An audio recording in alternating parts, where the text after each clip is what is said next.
Good afternoon to all of you, and thank you so much for joining us for this session. This is a conversation about how libraries can continue to advance research and expand access to knowledge in what we think is a time of crisis, right? I am Julia Kostova. I am Director of Open Science at Frontiers, and I'm really delighted to welcome you. This panel is really intended to be a constructive and forward-looking discussion, right? So one that focuses not only on the challenges that libraries face, on the challenges that our entire higher education and publishing and library sector faces, but also on the creativity, on the resilience and leadership that they continue to show across the research ecosystem. In other words, the focus is not so much or not only on what we've lost, but rather on what we also can build, taking advantage of this moment, right? And so, of course, we are meeting at a time when libraries are faced with incredible challenges, whether it's shrinking budgets, whether it is growing expectations to do more with less, whether it's unprecedented political pressures, whether it's rapid technologies that really are disrupting everything down to what a fact or a truth means, right? And so it is also, I think, a time, as I think, that old adage about not wasting a crisis. I think this is also a moment to reaffirm values and to sharpen priorities, right? And so that is the purpose of our conversation. And I think it is really important that we not pull back from the shared missions that we all have to widen access to knowledge, but we actually double down on it. And so our speakers today, whom I'll introduce in just a minute, will share both strategic and practical approaches. How their institutions have rethought priorities, how they have protected core values, how they have advanced initiatives like open access or others, even when resources have been limited or are limited, right? And it's really about how libraries can continue to lead and take advantage of this moment to rethink and double down on their mission. So the way that we've structured our conversation today is that our panelists will begin with brief opening remarks, and then we'll follow with a moderated discussion, and then, of course, time for your questions at the end. So with this, I'd like to introduce Dr. Miranda Bennett, who is going to share her thoughts first. She is Director of Shared Collections at California Digital Library, where her work includes system-wide licensing, open access agreements, and shared print. Before joining CDL, Dr. Bennett was Associate Dean for Collections at the University of South Carolina and Head of Liaison Services for Collections and Research Support at the University of Houston. So I think a lot of you know her already, but I think it's always so impressive to introduce these fantastic panelists. So Miranda, why don't you go ahead and start us off with your remarks? I would be happy to. Thank you so much, Julia, for the opportunity to participate in this panel. And thanks to everyone for joining us. I know attention is flagging at this point in the conference, and you're in a windowless room on a beautiful day. So very much appreciate your commitment to this important topic. So my organization, California Digital Library, is part of the University of California system. I see some UC colleagues here in the audience today. Thank you in particular for being here. We work closely with the libraries of the 10 UC campuses to provide access to resources and to advance UC's open access goals. This is especially around making the research and scholarship produced by UC as widely available as possible. So in this moment, as you can imagine, we're spending a lot of time addressing financial and policy pressures and changes, as well as the general climate of uncertainty and unpredictability, which, as you know, can be almost even a greater challenge. As campus library budgets are reduced, for example, we're having to come up with creative strategies. You usually use the word creativity. That's a good word to hear in this moment. To maintain our system-wide investments in electronic resource access, which will rely on complex, interdependent financial models. We're also needing to assess the value of these resources more rigorously and negotiate more aggressively with vendors and publishers, all while balancing variable needs across the members of our coalition.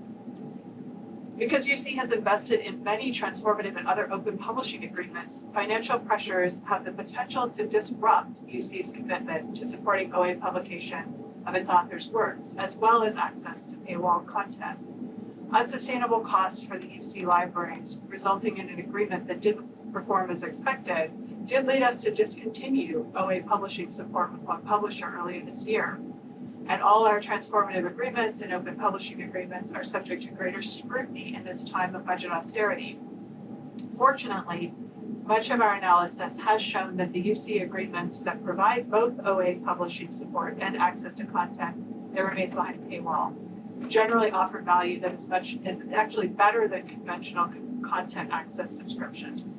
This kind of assessment has helped UC hold fast to its commitment to opening UC research to the world. Policy changes such as zero embargo public access mandates from funders require libraries to develop sophisticated understanding of often complex requirements for authors. Authors may look to libraries for guidance about how to comply with such mandates, and libraries negotiating open access agreements with publishers need to understand what to ask for so the agreements will support compliance for their authors and, as much as possible, simplify the publication experience for authors. In our negotiations, we've tried to set expectations for publishers about offering authors options for complying with funder mandates and communicating clearly about those options. But we recognize that publishers are sometimes in a hard position, as funder requirements can change and aren't always easy to understand. I think everyone in this room recognizes that, knows that painfully firsthand. While I've been here at Charleston, I've done a lot of commiserating with other librarians about these budget policy challenges, as I imagine many of you have, as well as you've seen colleagues and friends. But I know that all of us, librarians, consortia representatives, publishers, vendors, are seeking ways to meet the challenges of this moment with creativity and courage, and I look forward to talking about potential solutions and ways forward with my fellow panelists today. Thank you very much. In fact, we just came from another panel, and that was exactly the discussion. How do libraries continue to handle so many of the conflicting requirements, the additional work that they're asked to take on when there is a very confusing landscape out there, right? So thank you for that. Next, I'd like to invite Kinneret Badkanan to make her opening remarks. She is the Director of Technical Services at the University of Miami Libraries, where she oversees acquisitions, cataloging, e-resource management, and budgeting for library materials. She also plays a central role in licensing agreements aligned with sustainable scholarship principles and improving workflows for open access. Thank you, Julia, for TIOS for hosting this panel. Thank you for the opportunity to present. So, as you mentioned, my name is Kinneret Badkanan. I'm the Director of Technical Services at University of Miami. And first, just give you a sense of University of Miami research volume and activities. So we are located in Coral Gables, Florida, and we have 3 campuses, including medical campus and also marine and science and atmospheric science campus. So in addition to that, if I talk about the volume, just to give you a sense, in FY24, the expenditures for research and sponsored programs reached almost $500 million. And one of our primary institutional initiatives or priorities is advancing research. So we are the library, and let me just read it from ENSIT. So it's the priority is enhancing the visibility and the impact of research outputs, and thereby elevate university reputation and increase the research funding. So this is one of the priorities. So in recent years, the libraries took it on ourselves to align ourselves with that strategic goal of research increasing the research visibility and activity, and we invested in 3 key projects. The first one was to develop the research information management system using Esploro Ex Libris. We were the early adopters of Esploro, and together with the research office in our institution, the library took upon ourselves to manage the publication output through that system, the research information management system. So that's one way of aligning with that strategic goal of our institution. The second thing that we did is develop the new department. In 2023, we formed the department Research and Data Support and Scholarship Support. And that department is quite new from 2023, and that services that we provide is not only, of course, managing the Explorer, the research information management system, but also provide reports on metrics and indicators of impact, and also bibliometrics and services, and open access publication support. And to give you a volume of the activity, just in 2025, that department reported more than 400 request queries for reports from different departments and individual researchers, and we expect that to grow. So this is that department that we developed. And lastly, and relates to open access, in 2022, we formed a task force at our institution, internal library task force, that meets every week since then, and with two objectives in mind. The first one is sustainability, so to ensure continuation of subscriptions to academic journal packages at a sustainable price. And the second one is to explore alternative business models and promote transparency and open access. The overarching goal for this group is to ensure that these agreements that we pursue align with our specific institutional strategies and goals and interests. So since then, we're meeting every week, and not only to explore alternatives, but also make sure that we're doing what writes to our specific institution. So this is just an overview of University of Miami and the way we tackle alignment with our institution research goals. Thank you so much for this. Thank you. And this is a theme that we're going to actually a couple of the themes from your opening remarks we're going to come back to because they're so important in the way that we're thinking about this. Our third panelist today is Hilary Craigwell, who leads library consulting for Attain Partners, the higher education consulting firm.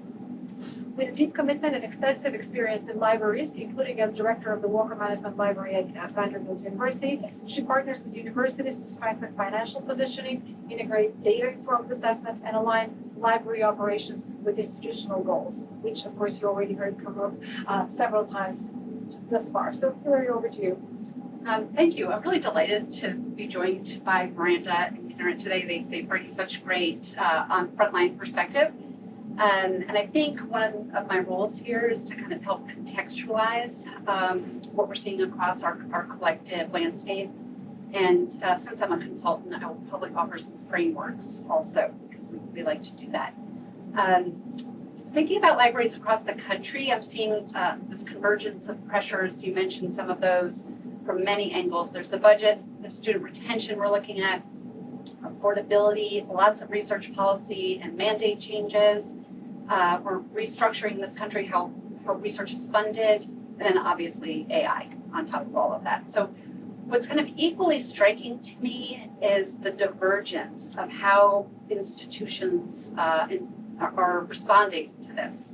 It's very contextualized, as Peter was just saying. And this, I think, is actually something we can learn from each other. Each institution has its own context. We can help solve problems within those contexts. There are a few patterns that I'm seeing that stand out. First, this policy environment is fragmenting us, not consolidating us. We're not just dealing with the federal mandates like a Nelson memo, we're dealing with state level policy changes, funder changes, and that can vary by agency or even program. Institutional mandates are different, publisher policies are changing, and then I spend a good portion of my time on indirect costs, which whether or not we see those in our library's budget as a line item, that is a lot about how a library is funded. And so all of these things are changing and they're moving at different speeds with different levels of intensity at different institutions. So that is one of the themes. So it isn't just a challenge about whether to support open access. It's which compliance pathway do we want to follow, for which funder are we prioritizing this, what institutional resources do we have, and how to communicate all of this very clearly to the stakeholders in the research enterprise at our institutions, the PI and the administrators. Another theme I'm seeing is that the financial pressures aren't just about budgets, they're about competing escalations of priorities.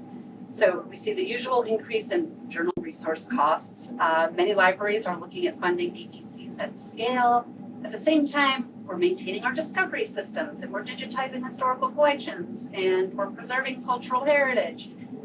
We're supporting new modes of scholarship. All of these things, and then one thing I think we're also seeing is high-touch student interaction at the same time. So we're seeing all of these different things happening kind of at once. And then in many cases, we're meeting the moment with AI also.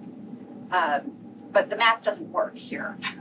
That's a lot. So without some fundamental shifts or restructuring in what we do and how we're funded, we're gonna have to do that to make the math work.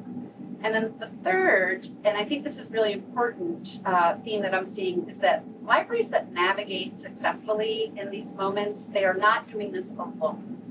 So despite the fact that each of our institutions has its own set of appetite for risk or innovation or priorities, libraries that best weather this kind of chaotic moment have positioned themselves very deeply in their organizations before this crisis happened, or they have reinvested themselves to do so now. So we're not just talking about supporting general research. Internet had a great example of deep partnership in compliance, data management, data security, innovation and research, and institutional competitive positioning. So those are some things we're seeing. But not only are they in the room with the VPRs who are talking about the funding shifts, or their CFOs who are modeling new financial, trying to find financial stability, or in the provost's office. Many of us cannot be in those rooms, but those that are in those rooms are doing well, and they're contributing in those rooms to solutions to the problems we're having. Now, I'm sure that not all of us get to be in those conversations, but I do want to say that all of us have the opportunity to to listen to the priorities of your institution, listen to your colleagues across campus about how they're meeting those priorities with your peers. How are they aligning with leadership in this moment? All of that work at that level underpins those higher level collaborations. Thank you very much for setting the stage for our conversation. There's already so many kind of themes that have emerged from your opening remarks. Perhaps I want to start with something that came up in all three of yours opening remarks, but I think because of you really expressed it quite clearly when you say libraries that are navigating this are not doing so alone, right? And then you talked about partnering with parts of your institution. You talked about consolidating and kind of aligning and streamlining these institutions as part of the work they do. So perhaps the question that I'd like to get started with is, in times of uncertainty, collaboration, partnerships can really also be a source of resilience, a source of innovation, a source of support, right? And so my question is, what partnerships, from your perspective, can libraries build to strengthen this resilience and to advance the mission of expanding access to knowledge? Karen, I'll start with you because you already mentioned that you've partnered with others on campus. So tell us a little bit more about your experience, and then we'll move on to you guys. Yeah, so if we're talking about partnership, I think the evolution of our support for research that was shaped, first of all, based on the alignment with our institution goals, research goals, but also for ongoing, continuing collaboration and partnership with our research office and scholarship. We started collaborating, actually partnering together back in 2017, when we joined to be the early adopters of Explorer Ex Libris research information management system. And we didn't do it alone. Our dean approached the research office back then in 2017 and suggested that the library will take honor ourselves to build this research information management system. And what it means actually developing a system that would be a source of truth of our university output, research output. Currently, that system has more than 170,000 publications, different types of creative work and publications. So that took time to build, and we took it ourselves. That was a type of a risk because research office leadership changes all the time. So we started with one, we didn't know if it will continue that support. So that was the first thing we did. We took about ourselves to get into the research support. And then in 2021, success leads to another success. So in 2021, we joined a university-wide project, the Faculty Success Project, that what the aim was to develop directories for our research institution. And you can search online a researcher at University of Miami who will reach that directory, and publications and grants are now sourced from Sploro for what we built. We created integration, and that information that we sourced and curated now is feeding those directories of the entire institution, the medical and so another success that built not only trust that we are skilled enough and we can own and manage that type of aspect, not only learning, not only teaching, but also the publication. So those took a few steps. And then in 2023, we started working on campaigns together on orchid adaptations. We joined with the research office to develop a campaign for adaptation of the orchid in our institutions. And in 2020, there were a few other joint collaborations, but in 2024, our dean was invited to be part of the research dean council. And now he has a seat at the table for the research deans, not only to understand deeply what our strategic goals of our institution and be on top of it, but also to communicate back on what the institution is doing and where we at. So we spoke about developing those collaboration and partnership. I think it takes time, but I think we're in a good place right now. Right at when we, what there are cuts and uncertainty. Thank you for that. And Miranda, Hillary, from your perspective, what about partnerships beyond the campus? Partnerships with other institutions, there's a consortium, publishers, others.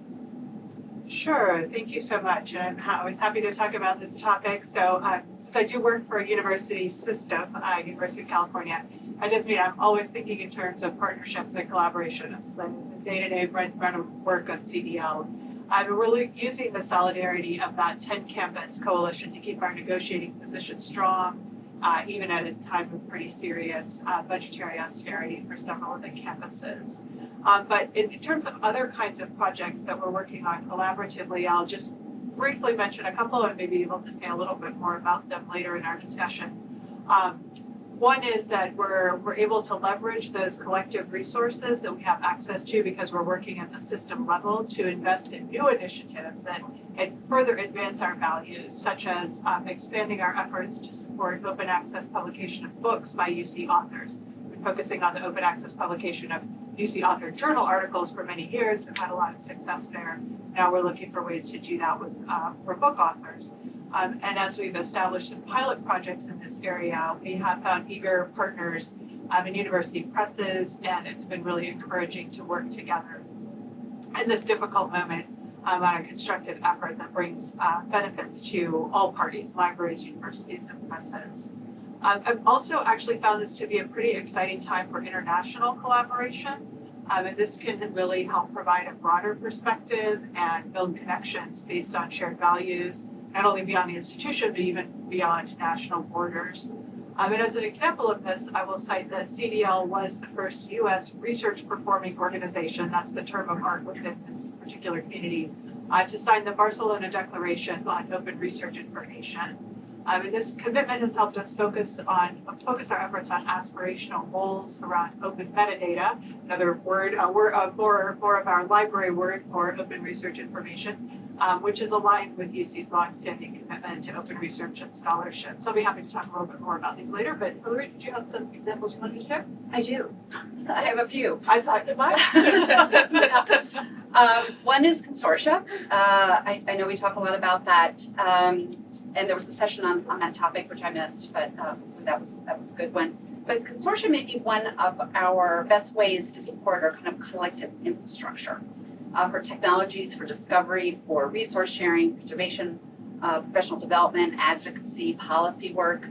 They have the potential to offer economies of scale, obviously for licensing, but for many other library activities. A lot of consortia are providing some of the support for these kinds of services. I believe there was a report recently about this. I've not read it. I saw the title. It's Invest to Open, kind of talked about the capabilities of consortia. But we all may do well to do a little bit of a mindset shift from what we can license together to what capacity can we build together.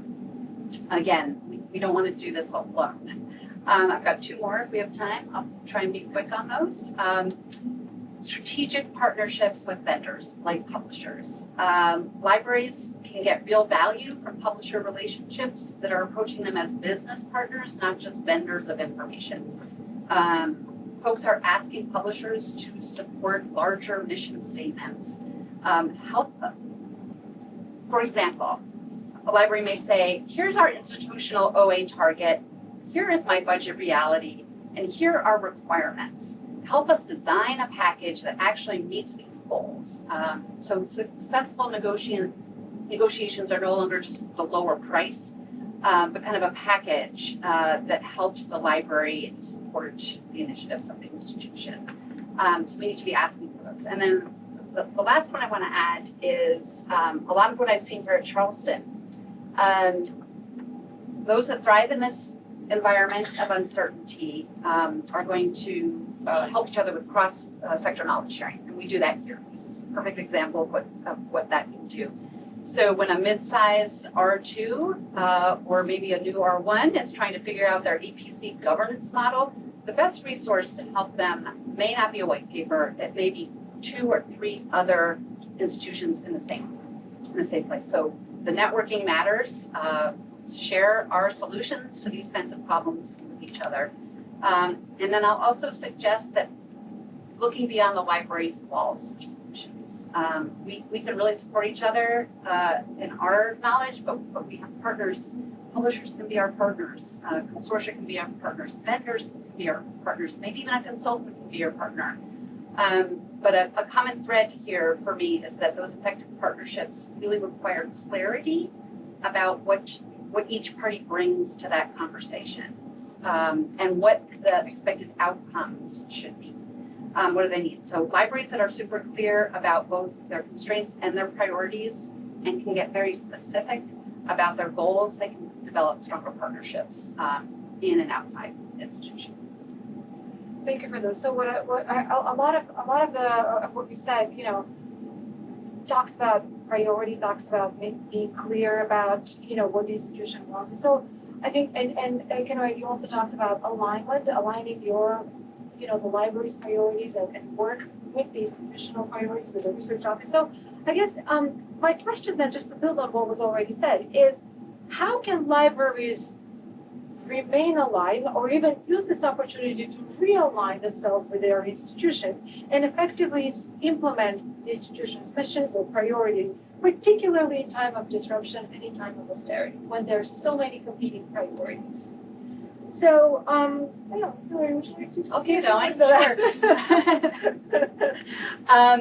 I think it's important that we all do. You acknowledged this really well in the beginning, Julia, that what's happening in higher ed and the research enterprise is really significant. So take a minute, let's recognize that the speed of change, the pressure from many angles, it's very real, it feels existential.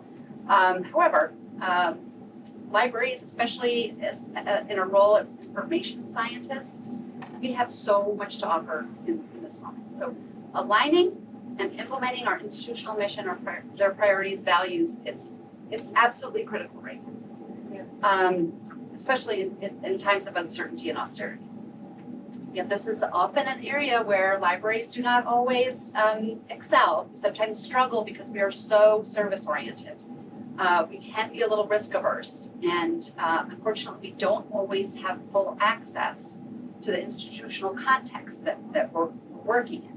But now is the time, as you suggest, Julia, that we check in on our library initiatives and priorities and make sure they have alignment with the institution. So to make progress, to be an institutional solution provider, gain access to these scarce resources, we need to understand the environment that we're in. And clearly, I'm going to use that word clearly again to get super clear. We have to understand our contributions clearly, and then frame it in ways that resonate with our institutional partners and administrators. So when I start working with the library, I'm very interested to understand the institutional culture and priorities, what their appetite for risk is. I'm not only curious about what the dean's priorities are, the library team, but I'm asking, what does your president actually talk about? What's important to your provost? What keeps her up at night? Not what you wish they would talk about, but what do they actually talk about? And what are they prioritizing? Is it research growth and ranking? Is it student success and completion rates? Is it community engagement, economic impact? Is it financial sustainability, operational efficiency? It's probably all of these things. But these are your signals. Those are the signals. And your library strategy has got to ladder up to those priorities and do so explicitly. So if your president's focused on research competitiveness, and you're positioning OI as primarily an equity issue, you've kind of missed the framing. A different framing may be OA is a way to increase researcher, i.e. institutional visibility, and simplify compliance. Win-win, you get the access, equity, and the institution is one step closer to more visibility. And then not only that, you have now been recognized as essential to what's happening. You're a solution provider now. You're not a cost center. You're providing solutions to the initiative. So libraries get more traction with OA if they position it within their institutional context. I have some frameworks for that, but I've talked too long. We'll come back to those if we have time, but I saw you nod actively. Oh, I absolutely agree. I think, trust building, once you establish the trust building and they trust you that you know what you're doing, you do the work before you enter an agreement, if we're talking about a transformative or open access agreement. And so I think you mentioned the risk-taking. Many times when you enter those agreements, those are risk-taking in a way, especially open access completely agreement. For talking about frontiers, for example. We have a frame budget and we play within our budget, and this budget usually, recurring with getting a smaller and smaller over time. So it's a risk taking. But if it's good enough, and if you did the work and you're positive that will benefit your researchers, if it's good enough, they will come back for more. And sometimes the support you're getting for those agreements or for those initiatives that align with your institutional goal comes actually from bottom up. It could come from bottom up. Sometimes you get that support from researchers themselves because they receive the support that they were not expecting from the libraries to receive. That's what we had with Frontiers. Recently we did a pilot agreement with you guys several years ago. And we were asked for more. So even the provost came and expressed interest of returning to that agreement. So when it's good enough and you did the work to get in. So it's risk-taking and also trust building. That's what I have. So both of you talked about aligning what the library does with what keeps up the provost at night, or what the missions, what are the mission points that the president articulates. But now I wonder, actually, can we flip that around? Because libraries don't just follow institutional priorities, right? They also have an opportunity to shape them, and I think you already alluded to that. And so, what opportunities do libraries have to lead, to influence those institutional priorities, so that it is not just top down, as you said, Ken, right, but also bottom up, and really a partnership, internal and external. Miranda, I know you've done some work on that, some thinking on that. Yeah, thanks. This is something I've been thinking about for a long time, and it does remain a delicate balancing act for libraries. And Hillary, you were getting at this with that kind of the service model and that service ethic and orientation, but also this opportunity to lead and an obligation because of our particular expertise to contribute that as well. Because we're all working in most of us, I would assume, in libraries that are part of these larger institutions, we're obligated to support and advance the mission and goals of those institutions. But we also have valuable knowledge and skills at these positions as well to exert that influence and shape the ways our institution pursue the mission and goals. So I referred earlier to the Barcelona Declaration on Open Research Information. And that statement, and there's a whole structure around it that's been established to coordinate the work of recruiting and organizing signatories to advance goals that have emerged largely actually from open science advocates outside of libraries. But that group quickly recognized, and I would say entirely to their credit, that the library community had a deep understanding, of course, both theoretical and practical, of metadata or research information and its applications. And that librarians were usually the people within their institutions who were at the negotiating table with publishers. This came as a surprise to many of them, I will say, but it was a very important realization. So this has really led to some interesting opportunities for librarians, and these are librarians from the US, but also from all over the world, to work with others in the open science community to advance strategies for leveraging those library license negotiations as opportunities to advocate for greater openness in publication metadata. And then this will enable significant activities like research assessment by institutions, some of the kind of research information systems like Internet has been talking about. You need that metadata behind it to make this work. And that's important for funders as well. And then this is going to support greater discoverability of scholarship and enhancement of impact. Like you were saying, right? It's not just open for the sake of open, it's open to advance the reputation of the organization and to build its build its profile. So all these things are very interconnected, but I think that's a really good opportunity of, we don't need to be shy about the expertise that we bring to the table. It comes with an obligation to lead.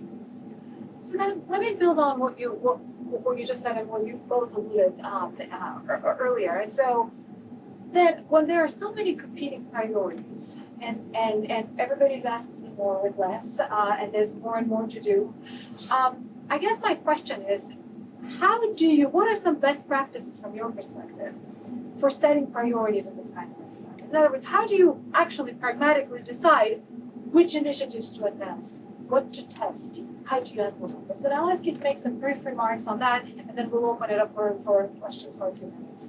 So, do you have any thoughts? I think, everything I said, I think I was very focused on what we were doing. Yeah. It was a risk-taking because we went into areas that our library traditionally do not get into. And it was, we had several strategic direction for the libraries that, of course, align with the institution. And we decided that this is a focus. I'll be honest with you, it's also opportunities that were in front of us, like the ex libris early adopters that came along and that also shifted us to that direction. And success actually gives you more motivation to continue in that regard. So I say we prioritize, but we're really stuck in that, and we're laser focused on continuing. That. Yeah, that's what I have. And also be opportunistic when something comes. Yeah. I'm just gonna say that. That's the word. Seize the opportunity. Seize the opportunity. And to be a little bit of a horizon watcher. Exactly. I actually have a couple practical Please. ways that I think people can think about some of these things.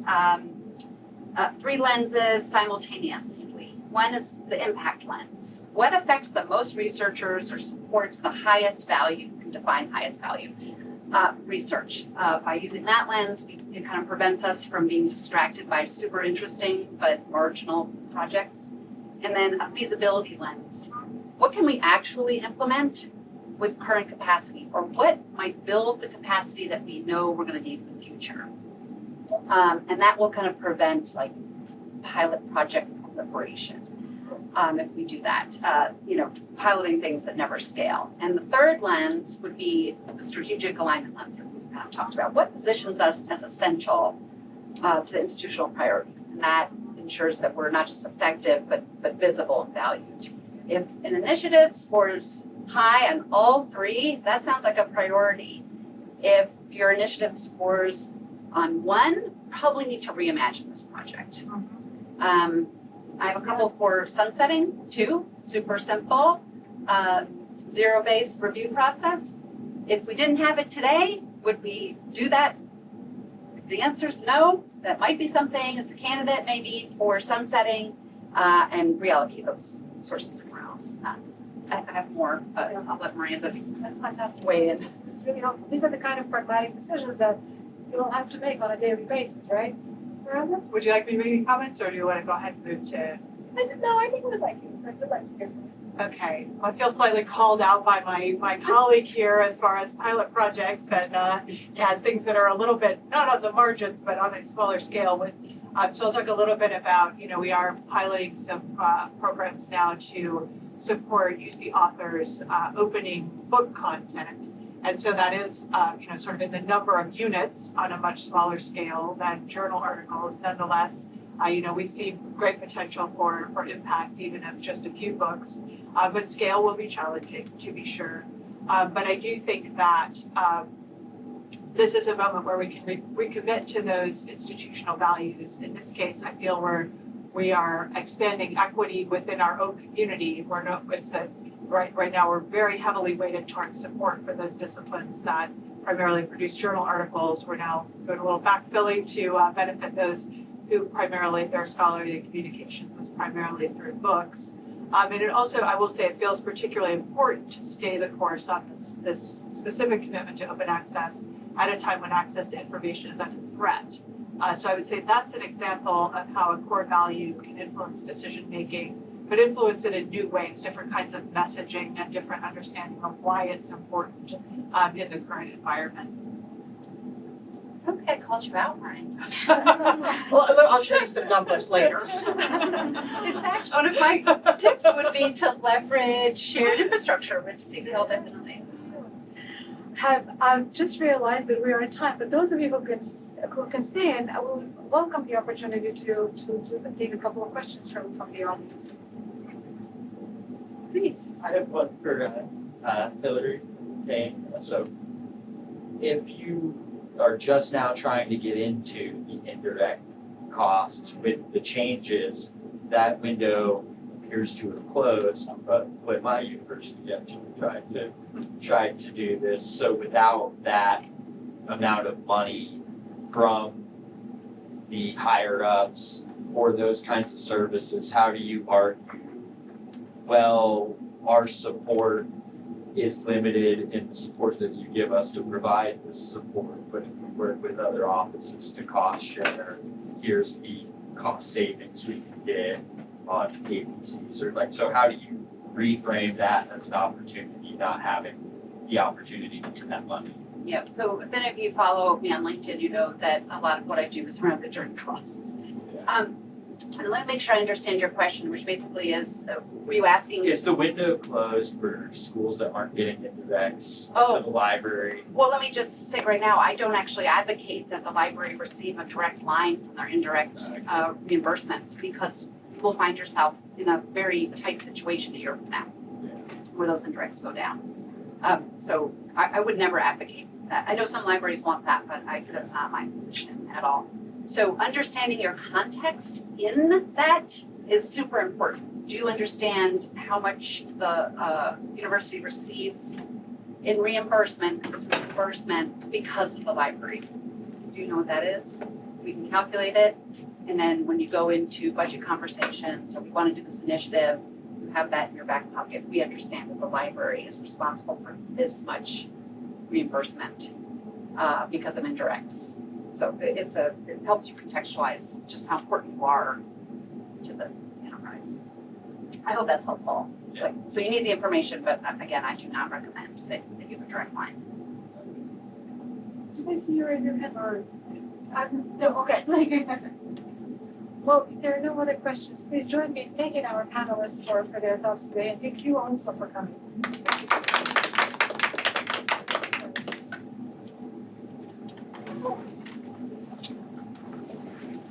Good.